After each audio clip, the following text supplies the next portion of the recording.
Welcome to the video. Today we have an interesting problem to solve. So, the issue at hand is that we have a Java method that takes a java.io reader as an input parameter. This reader reads a file with backslashes separating the characters like abc \def\jhk. Our task is to return another java.io reader from the method, which skips reading the backslashes and provides the final file content as abcdfjhk. Now, let's delve into the solution provided. The ExclusionReader class is the key to solving our problem. This abstract class extends filterReader and requires subclasses to implement the isExcluded method. This method determines which characters are excluded or swallowed by the reader.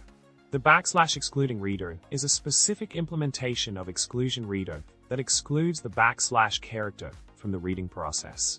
This class ensures that the final file content is free from backslashes.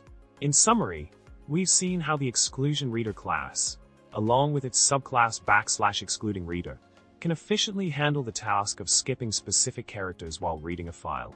By utilizing this solution, we can avoid the need for multiple conversions of the reader to a string and back. I hope you found this video helpful and informative. Remember to subscribe to the channel, like this video, and leave a comment below. And as always, stay tuned for more tech solutions and coding adventures. Goodbye for now.